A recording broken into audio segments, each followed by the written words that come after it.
Good day, everyone. Welcome to our class. Before we will proceed to our discussion this afternoon, let me introduce myself first. My name is Arvishane D. Abaygar.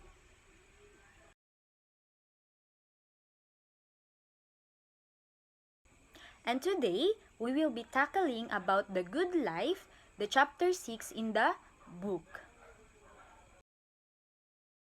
And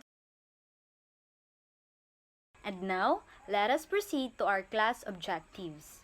At the end of this chapter, students should be able to first, explain the concept of the good life as posited by Aristotle. Second, define good life in their own words. And third, examine shared concerns that make up the good life, come up with innovative and creative solutions to contemporary issues to be guided by ethical standards. And now, Hello everyone, I am CN5024 and I would like to ask you if do you have any idea about what is necromagnetics? If you don't, the necromagnetics advances an understanding of ethics known as virtue ethics because of its heavy reliance on the concept of virtue. The Nicomacheacics is a book written by Aristotle named for Nicomachus, which in keeping with the Greek practice of boys being named after their grandfathers, was the both name of Aristotle's father and his son.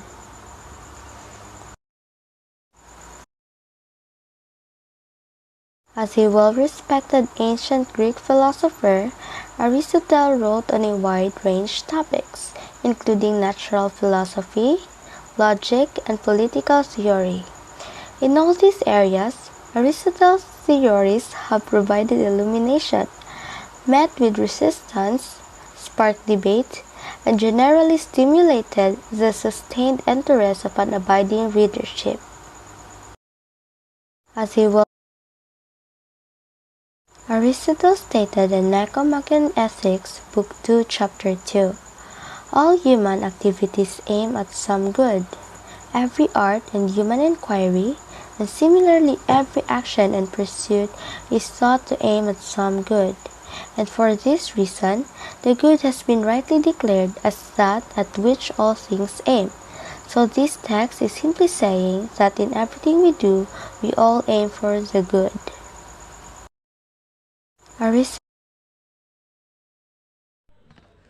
Everyone is moving towards the good. We all know that if we are having a good life is something that feels like we're living, a life that satisfies and fulfills you, that adds happiness, joy, and a sense of purpose to your life. It also means that you live your life that is worthwhile, just like live na maging masaya and live your life to the fullest. Next, the good is expressed and manifested in many ways, for different person and circumstances. Okay, this explains that we are all different. Different of how we are, and what makes us happy. The good is expressed in different ways of how we want it to. Kung saan tayo masaya, then pwede natin mag-consider as a good. We could express it in our own ways. But making us happy is not good all the time, because some people in their way of being happy is to harm other people. That is why it is not good all the time. The good life, however, is more than these countless expressions of what is good. It is characterized by happiness that springs from living and doing well. That explains that good life is characterized by happiness. If something that makes you happy or feel happy about what your life is, you can experience a good life. When someone says their life is good, it means that they can access the basic things that give them comfort and pleasure.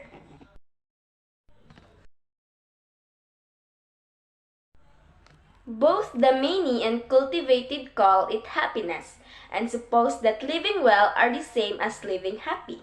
This phrase explains that when you are a cultivated person, you can have happiness and you improve yourself that makes you happy, then you can have a good life. And also, in a good life is that living well is the same as living happy. You are enjoying your life with no worries and no problems at all.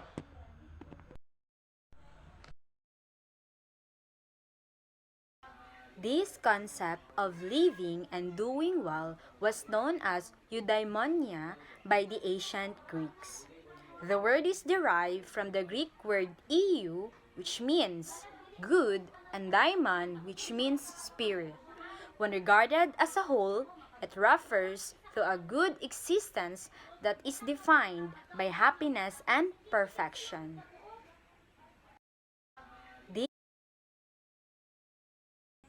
It is a flourishing life filled with meaningful endeavors that empower the human person to be the best version of himself or herself.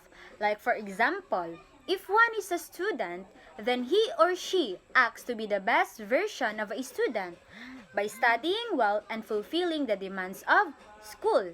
The second example is that if one is an athlete, then he or she strives to be the best version of an athlete by training hard as well as joining and winning in sports competitions.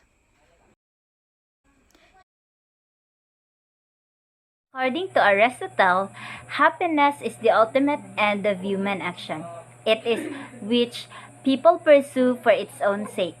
For example, the financial stability for one's family, the power achieved from winning the elections, or the harmony and peace as a reward for taking care of the environment. All of these and more are pursued for the sake of happiness. Everyone is in pursuit of the good life. We do certain things because we want to achieve a life which will make us happy and content. By studying and working hard, we try to attain this goal not only for ourselves but also for our loved ones and the rest of humanity. Aristotle believed that happiness was the single ultimate end to which all of humanity strives. It is an ultimate end because we desire happiness only for the sake of happiness and nothing else. No other human idea or action shares the same quality. According to now, such a thing as happiness above all else is held to be for this we choose always for itself and never for the sake of something else. But honor, pleasure, reason, and every virtue we choose indeed for themselves. But we choose them also for the sake of happiness, judging that by means of them we shall be happy. Happiness, on the other hand, no one chooses for anything other than itself. Nicomachean 2:7. This now such a thing as Happiness, according to Aristotle, happiness is the ultimate end of human action. It is that which people pursue for its own sake. No such thing as happiness above all else is held to be. For this we choose always for itself and never for the sake of something else, but honor, pleasure, reason, and every virtue. Virtue we choose indeed for themselves, but we choose them also for the sake of happiness, judging that by means of them we shall be happy. Happiness is, on the other hand, no one chooses for anything other than itself. Nicomachean Ethics 2 and 7. Happiness is defined as a good life. However, it's not that kind of that comes from sincere pleasure. It comes from living a life of virtue. That was a happiness.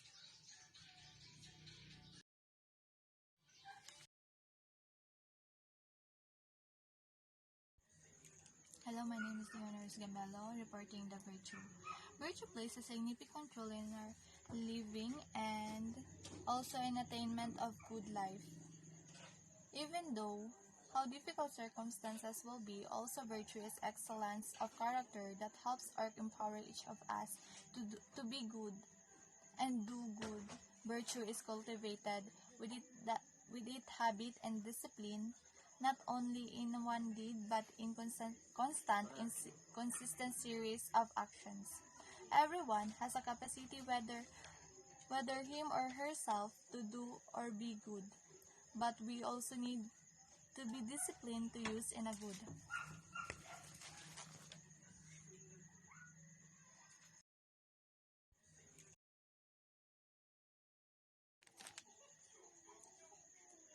There is a two kind of virtue. The number one is intellectual virtue. The intellectual virtues are the deep personal qualities, or we say character strength required for a good thinking and learning well. They are called characterological in nature. They are cultivated dispositions to act, think, and feel in a particular ways. The number two is moral virtue. The moral virtue are though to include traits such as courage, justice, honesty, compassion, temperance, and kindness. That was the two kind of virtue. In the continuous progress in our life, science and technology is a movement through the good life. As a human being, we should make sure that we are using our life in a good way. Also, science and technology are one of the highest expressions of human being. It allows us to thrive and flourish. We all know that our life, science and technology may destroy us, but if we control it through virtue will help us away from danger. Through virtue, it teaches us how to be good in our life living because it gives us a peaceful life. That's why no matter how hard our life is just always be good to others and treat them right and love ourselves and be contented to our life. Just we should be good all the time. That was the report in virtues.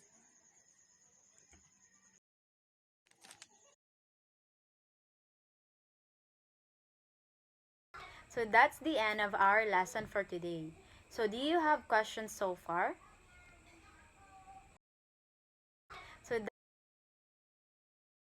I hope that you have learned something for today's lesson. Thank you for joining today's class and God bless.